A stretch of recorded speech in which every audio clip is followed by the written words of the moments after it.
Good morning class 8th। आज मैं आपको हिंदी का आखिरी चैप्टर हमारे सिलेबस का वो पढ़ाने जा रही हूँ बच्चों। लेकिन इसके बाद भी जो 30% सिलेबस हमने काटा है उससे भी आपको कुछ लेसन्स पढ़ाए जाएंगे, तो वो बात हम बाद में करेंगे बच्चों।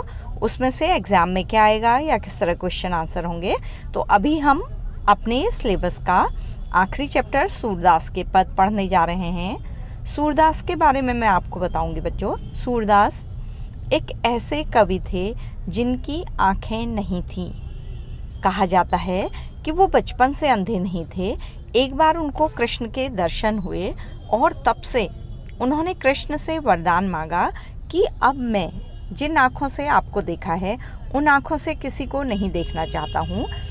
तो कृष्ण ने उन्हें अंतर्दृष्टि दे दी और उनकी आँखें चली गई, क्योंकि वो उन आँखों से अब किसी संसार की और वस्तु को नहीं देखना चाहते थे। तो यहाँ पर भी उन्होंने कृष्ण की बाल लीला का वर्णन किया है।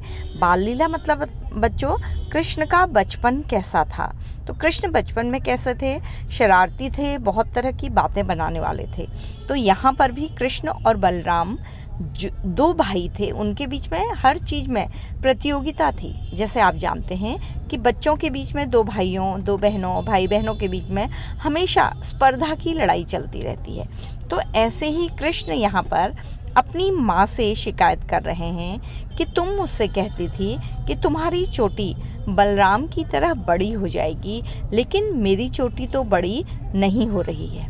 तो इसी बारे में वो माता से बात कर रहे हैं। ठीक है, मैया कबही बढ़ेगी चोटी। बलराम के बाल बहुत लंबे लंबे हैं, उनकी लंबी सी चोटी होती है। तो कृष्ण भी प्रश्न कर रहे हैं यशोदा माँ से। बच्चों, कृष्ण का पालन पोषण किसने किया था? यशोदा ने। उन्हें जन्म किसने दिया था? देवकी ने। तो कृष्ण यशोदा माँ से प्रश्न कर रहे हैं कि मैया मेरी चोटी कब बढ़ेगी? कितनी बार मोहि दूध पियत भई अजहूँ है छोटी। कितनी बार तुम मुझे दूध पिला देती हो यह कहकर कि तुम्हारी चोटी बड़ी हो जाएगी, लेकिन यह तो अजहूँ अभी भी छोटी है। आप देखते हैं कि बचपन में माँ हड्डियाँ मजबूत होंगी, आप लंबे हो जाएंगे, आपकी आंखों में रोशनी आएगी, यह कहकर आपको पौष्टिक पदार्थ खिलाती हैं, दूध पिलाती हैं। बिल्कुल वैसी ही बात है बच्चों। तो फिर कह रहे हैं कृष्ण अपनी यशोदा माँ से, तू तो कहती बल की बेनी ज्यों वह लाबी मोटी। तुम तो मुझसे कहा करती थी कि जिस प्रकार से बलराम की बेनी मतलब चोटी होता है बच्चों, ज्यों जिस प्रकार से बलराम की चोटी है उसी प्रकार से तुम्हारी भी वह हो जाएगी लंबी और मोटी। तुम्हारी चोटी भी लंबी और मोटी हो जाएगी। तो माँ कभी कहा करती होंगी दूध पिलाते हुए या कोई अपनी मर्जी का काम कराते हुए कि उनका बेटा उनकी बात मान लेगा। तो कृष्ण उनसे ही सवाल कर रहे हैं।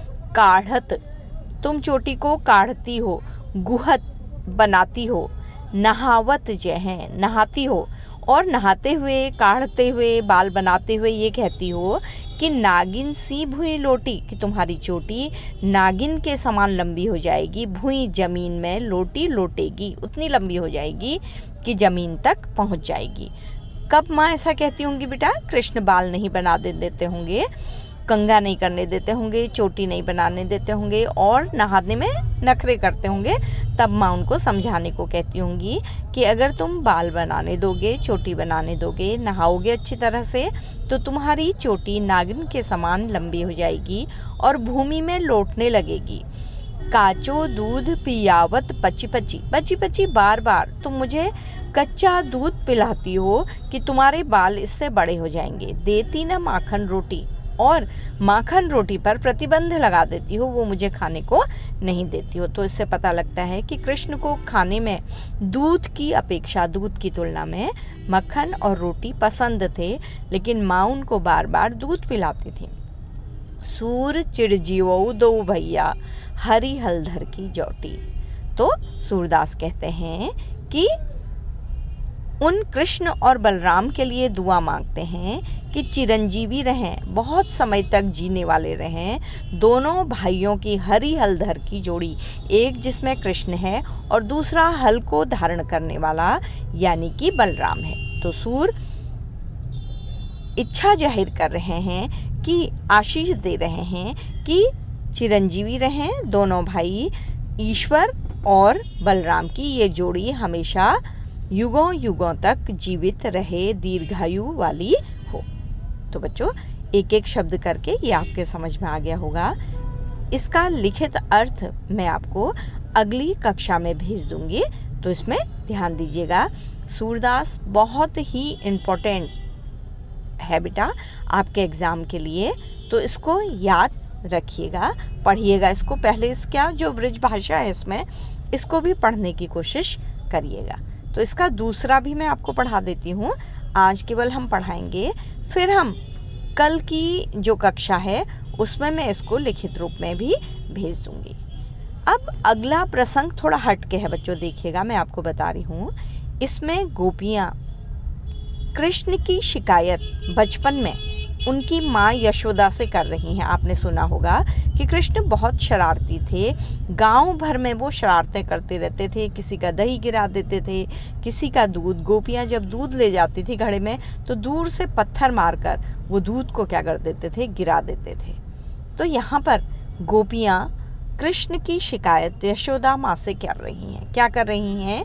तेरे लाल मेरो माखन खायो। बच्चों उन दिनों की शरारतें भी बिल्कुल अलग होती थी, क्योंकि उन दिनों दूध और मक्खन घर में एक आवश्यक वस्तु हुआ करता था।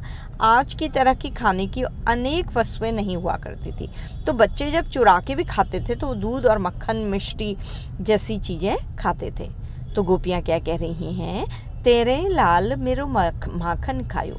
यशोदा माँ, तुम्हारे लाल कृष्ण ने मेरा मक्खन खा लिया है, मेरे घर में रखा हुआ मक्खन चुरा कर खा लिया है। दोपहर दिवस जानी घर सुनो।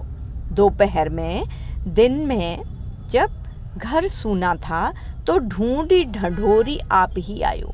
वह स्वयं ही ढूंढते ढूंढते घर में प्रवेश कर गया। किसी ने बुलाया नहीं उसको, और उसको पता है कि दोपहर में गोपियाँ काम के लिए गई रहती हैं, उन घर में नहीं होती हैं। तो ढूंढ ढूंढ कर अपने आप ही आ गया। खोली किवारी, चुपके से किवाड़ खोलकर बैठी मंदिर में, घर में प्रवेश करके दूध दही सब सखनी खवायो। उसने सारा दूध दही सब सखनी अपने मित्रों को खिला दिया। तो उसने किवाड़ खोले, घर में प्रवेश कर दिया। इससे क्या पता लगता है बच्चों कि ब्रज में चोरी का कोई डर नहीं था, सब मिलकर रहते थे। सब लोग अगर घर से बाहर भी जाते थे तो किवाड़ बंद करके नहीं जाते थे। उफखल चढ़ी, और क्या कह रही हैं? उखल चढ़ी, उफखल नहीं उखल चढ़ी। जो धान कूटने का उखल होता है उसके ऊपर चढ़कर सिवैफ को लीनो। इसने क्या किया कि छींके में पहुंच गया। गोपियाँ क्या करती थी बेटा? बिल्लियों की डर से और इस तरह के छोटे छोटे जानवरों, कीड़े मकोड़ों की डर से अपने दूध और दही को ऊंचे छींकों पर लटका देती थी। रस्सी से बने हुए छींके होते थे, उनमें दूध दही को सेफ्टी के लिए रख दिया जाता था। तो वो कह रही है उखल में चढ़ा और उससे छींकों में पहुंच गया।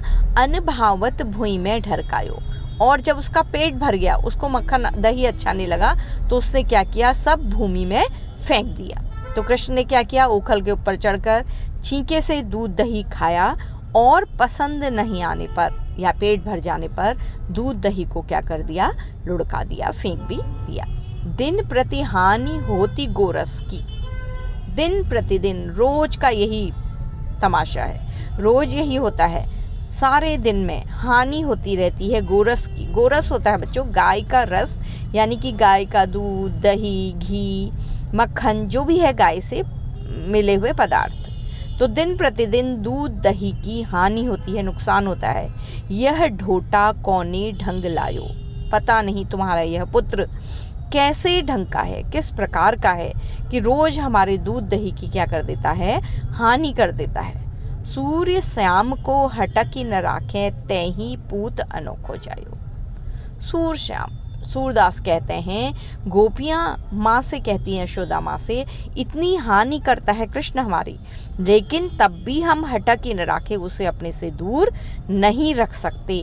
तैही पूत अनोखो जायो, हे यशोदा तुमने पुत्र ही सबसे अनोखा जन्म दिया है, तुमने ऐसे पुत्र को जन्म दिया है जो सबसे अनोखा है, इतनी शरारतें करता है, इतना हमारा नुकसान करता है, लेकिन तब भी हम उसको अपने से दूर नहीं रख सकते। तो इस तरह से गोपियाँ बच्चों किसकी शिकायत कर रही हैं?